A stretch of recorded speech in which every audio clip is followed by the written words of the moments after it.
What's up, everybody? Welcome back to the Live with Brandon Blakeney podcast. I am your host, Brandon Blakeney, aka Brandon Lee TV.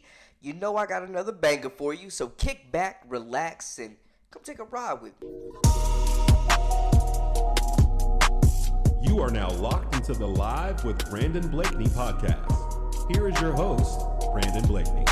Guys, I know we've talked about it. I know there was a lot of outpour, a lot of disdain, and a lot of upset fans that were just shell-shocked by the decision for Team USA to leave Caitlin Clark off the team and, put players like Diana Taurasi that really didn't bring much to the table and ended up getting benched anyways, and continues to... We see her comments about Clark age very badly, saying that she was going to struggle and it was easy to look superhuman against 18-year-olds. Caitlin Clark currently undefeated against Taurasi and has outplayed her in every game. That's neither here nor there.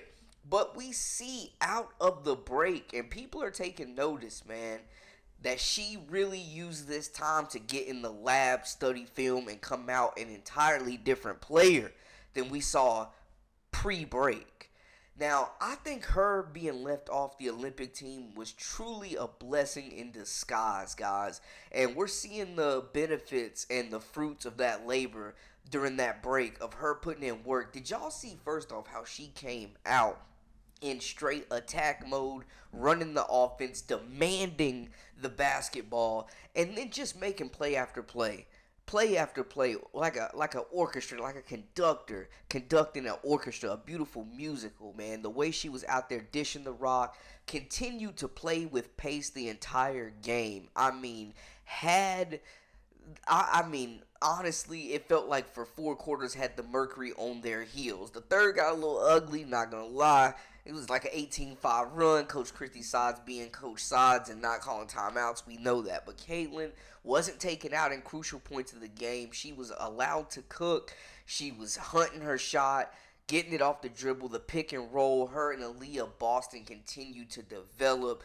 The pace of the game, the turnovers were limited. And it seems like she just is way more confident. She's dissected the game. She's been watching film. And like I said, people have been noticing, man. Kevin Garnett, NBA Hall of Famer, even came out and mentioned this. And we know she came in, dropped a light 29 points, 5 rebounds, 10 assists, 8 of 16 from the field, 4 of 11, hit a few of them logo threes.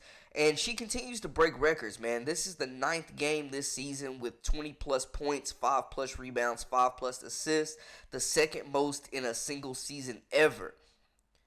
People are saying, forget Rookie of the Year. This is first-team All-WNBA. She also becomes the first player in WNBA history to record 50-plus points and 25-plus assists over any 2-game span. With that double-double, that was also her 10th double-double of the season. She's one double-double shy of tying Courtney Vandersloot's record of 11 in a season. She's definitely going to demolish that with a ton of games left. The adjustment has been crazy. That's why I say I think it was a blessing in disguise, man, because she just comes out. It feels different.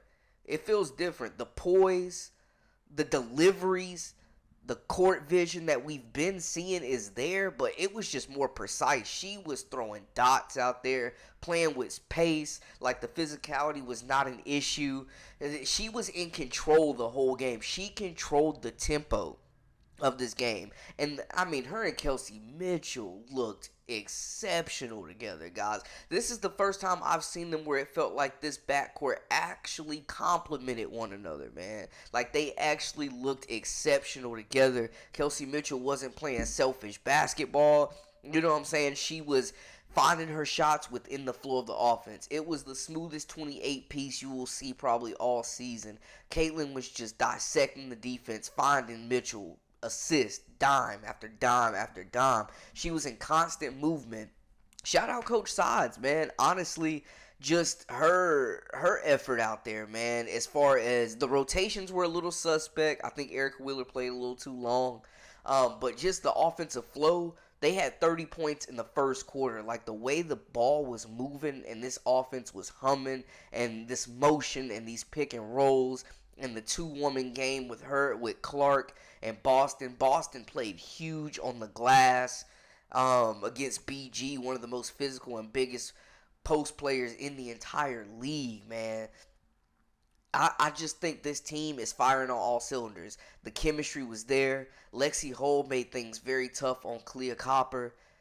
Sent her to the free throw line a bunch of times now. She was definitely out there fouling, but she made her uncomfortable. But the chemistry was insane, guys. Like, this break may have benefited them more so than any other team in the league. And we said this previous. But there has been a switch that has flipped with Caitlin. Now, I know people are going to say they want to see the consistency. Big matchup on Sunday. They want to see consistency. They want to see them continue to do this game after game.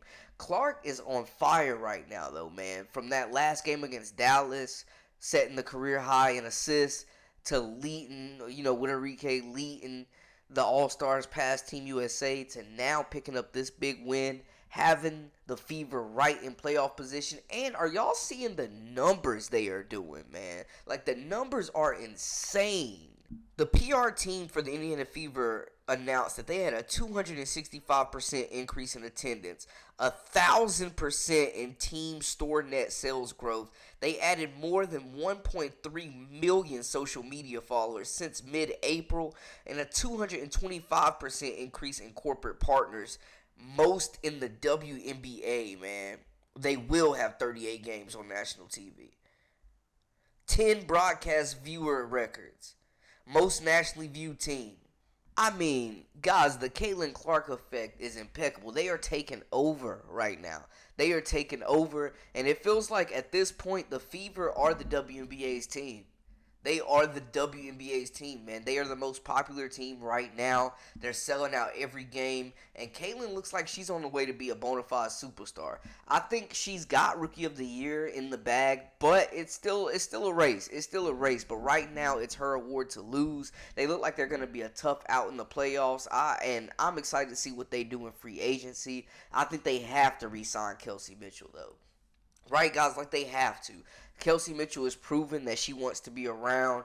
She's proven it on the court. Her comments may, paint a little different picture, but she's proven it on the court that it seems like, she wants to be around. She's either playing, either way, she's playing for that contract. She's playing for that money, man. She is a free agent. No contract extension talks have been released yet that we know about, but I think they got to bring her back, especially if she's going to be playing this new brand of unselfish basketball.